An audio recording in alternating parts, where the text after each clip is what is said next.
Here's what I got for you today, kids. Some fun little blues tricks. I've been getting into this riff. Very simple for the key of E, or it's more fun in the key of G. Actually sounds more proper British to me. You start. So you bend this B flat up, so you make the major third. Then you move it up. So a great way to start a blues, if you really want to have some fun with your blues jamming buddies, they go, hey, you kick it off. You try this little lick on for size, and you end up going to the 5, and then it comes back around. So watch.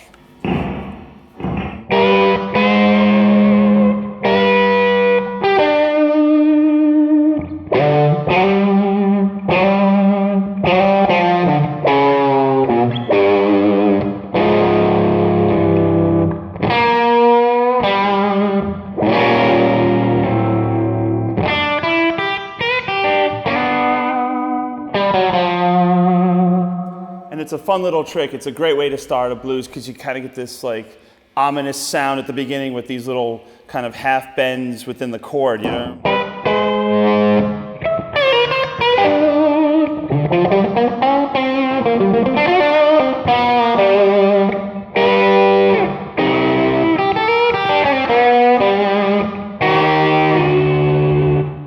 So it's a lot of fun. You know, if you can kind of get your hands trained to anticipate the changes and then bend down. And the real trick with that is making sure the intonation's right, because if you don't get the intonation quite right, it just sounds like you're kind of making a lot of mistakes at once. So it's a fun way to get people's attention in a both positive and negative way. Okay, one of the most commonly asked questions is how do you get from point A to point B? So if you're starting high, you want to go low.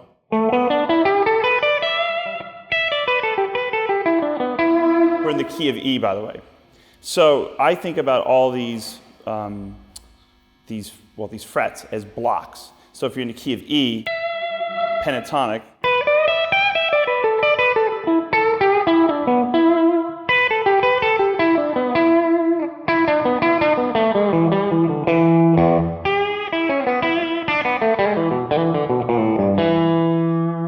So if you want to do a cascading riff all the way down the neck, you pull from the key of E in every one of these little areas. And I go, that's in E too, you know?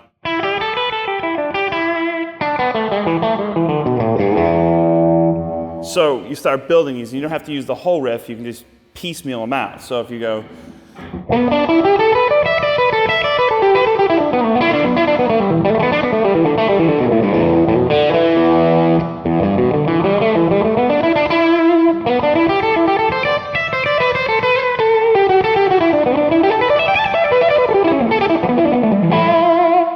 before you know it, you get a lot of these little things that make sense.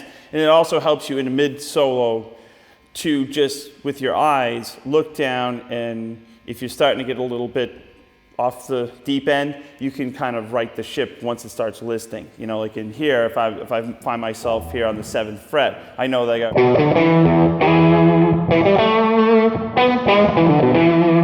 If I find myself on the 10th fret, I go all the way up, you know. Oh.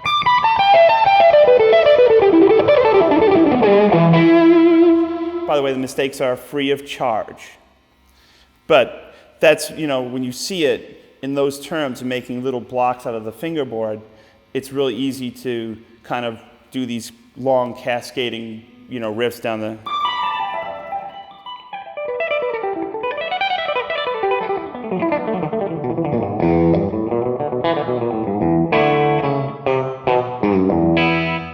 that's something I pretty much ripped off verbatim from a guitar player that we all know and love named Eric Johnson.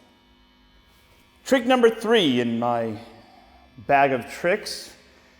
I use a lot of these low chord, low 5 inversions. I just think it almost sounds like the guitar is tuned down.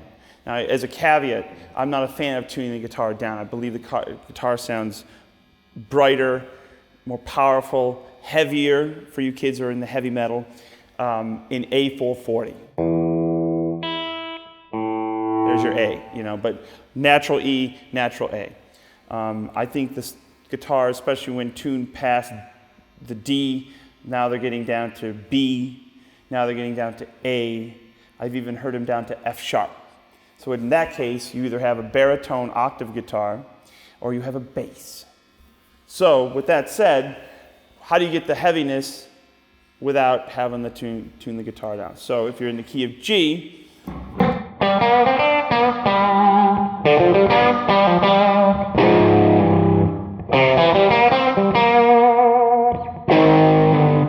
so your 5, so if you're in G, your 5, your C,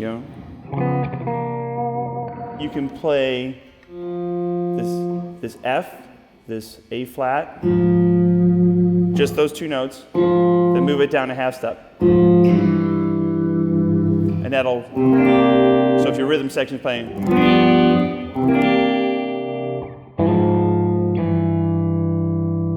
then if you want to go back up to the 1,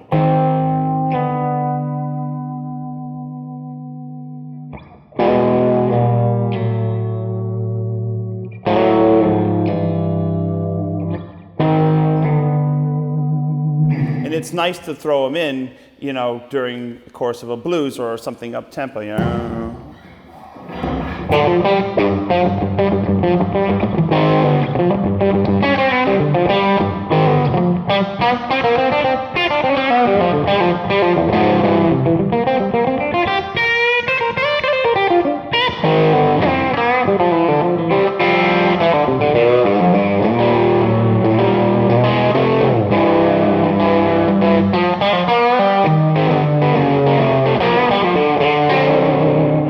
It's really something a lot of fun, and it just sometimes to the listener you're going, what is that chord, and it's a lot simpler than it looks, but it also just gives the guitar a nice harmonic range that is not normally done with just a standard tuned guitar.